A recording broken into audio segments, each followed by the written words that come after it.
दरवर्षीप्रमाणे यावर्षी सुद्धा वटपौर्णिमेनिमित्त रुईकर कॉलनी परिसरातील प्रज्ञापुरीमधील परमपूज्य ज्ञानेश्वर हरी काटकर प्रणीत श्री स्वामी समर्थ मंदिरात 56 भोग सोहळा साजरा करण्यात आला।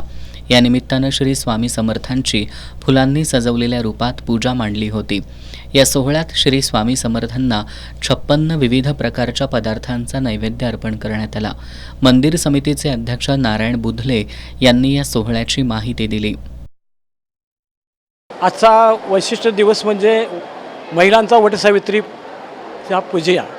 त्या पूजेच्या संदर्भात आपण ह्या सर्व भक्तांच्या माध्यमातून 56 भोग म्हणजे महाराजांना जे कृष्णाच्या परंपरेतनं जे चालू आलेलं आहे त्या नैवेद्य 56 भोगाचा महाराजांना अर्पण करतो।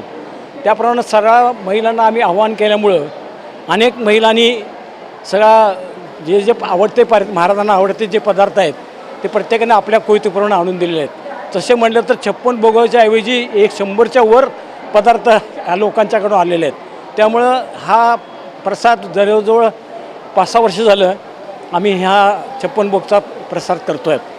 ह्या श्री बापू खोत यांच्या मिसेस जे आहेत यांनी वृषाली खोत यांनी आजची पूजा फुलाची सजवलेली आहे, मांडवलेली आहे आणि सर्व भक्तांचं त्यांना सहकार्य केलेलं आहे। या सहकार्याच्या माध्यमातून आणि स्वामी समर्थ भक्त मंडळ जे ट्रस्ट आहे या ट्रस्टच्या माध्यमातून आम्ही हे सगळं उपक्रम राबवला जातो। आरतीनंतर श्री स्वामी समर्थांना नैवेद्य अर्पण करण्यात आला। त्यानंतर उपस्थित भाविकांना प्रसाद वाटप करण्यात आलं। भक्तिमय वातावरणात पार पडलेल्या या सोहळ्यावेळी जयसिंग जाधव, भाऊ घाटगे, सुधीर खोत, संजय दळवी, प्रकाश चव्हाण यांच्यासह भाविक मोठ्या संख्येनं उपस्थित होते।